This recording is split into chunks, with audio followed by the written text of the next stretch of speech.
In 1969, Kahn was born in Karlsruhe, the place that marked the commencement of his career.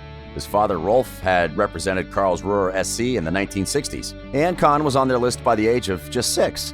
He had emerged as one of the most talented and efficient young goalkeepers in the Bundesliga when he left the club for Bayern Munich 19 years later. The turning point was a present from my grandfather, a goalkeeping jersey, Kahn recalled.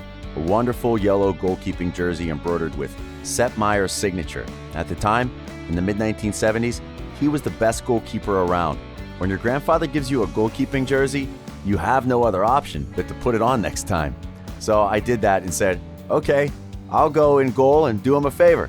Since then, I've never played out of net. A naturally able and wonderful player, Kahn continued to improve and soon came out as one of Bayern's showstoppers alongside other stars such as Lothar Matthäus and Jürgen Klinsmann. He aided the Bavarians snatch the DFB Cup in 1997-98 and the Bundesliga again in 98-99, prior to providing the strong backbone for a remarkable stream of victories in the early 2000s. The Bayern keeper also became known for his immensely competitive attitude on the field, with displays of what he would call positive aggression going down in Bundesliga history. In a 2-2 draw with Borussia Dortmund in April of 1999, he went up to Heiko Herrlich and nibbled his cheek before rushing off his line and only just missing Stefan Chapuisat with a wild kung fu kick.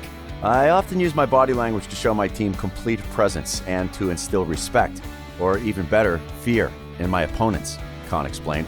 Goalkeepers need an element of insanity. Who else would stand there and allow people to shoot balls at their face or stomach and still think it's great? Kahn is regarded among the best goalkeepers of all time in the entire football history. Throughout his amazing career, he earned nicknames such as Der Titan and Volcano because of his aggression and commanding style on the pitch. Kahn played a total of 632 matches for Bayern Munich from 1994 to 2008. During that time, he won the Bundesliga 8 times, 6 DFB Pokal trophies, and the UEFA Champions League and the UEFA Cup once each. He played 86 times for the German national team, and with them, he won the European Championship in 1996. Sadly, he could not gift his home side a World Cup, but managed to get awarded the Golden Ball, player of the tournament, at the World Cup in Japan-Korea in 2002, as the only goalkeeper to ever win this fabulous award. When it comes to individual honor, fair play, and spirit, he won 3 IFFHS World's Best Goalkeeper Awards, which is quite amazing. I couldn't have asked for any more over the years, Kahn admitted.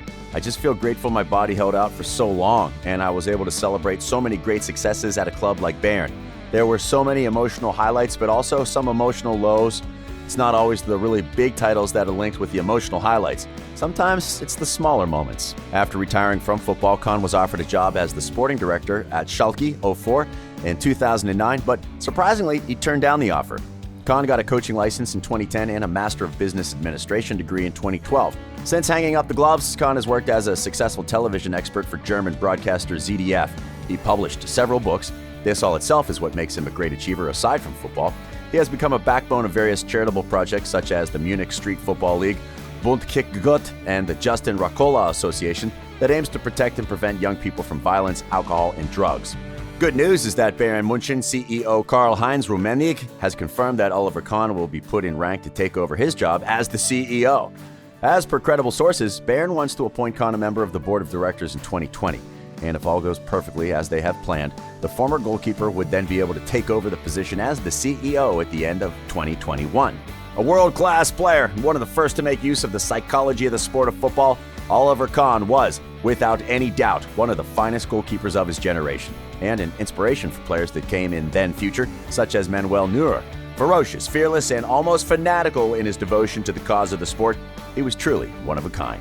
And as a conclusion, it can easily be said that, because of his contributions both on the field and off the field, Oliver Kahn shocked the world of fans and the entire world of football. Hats off to this legend.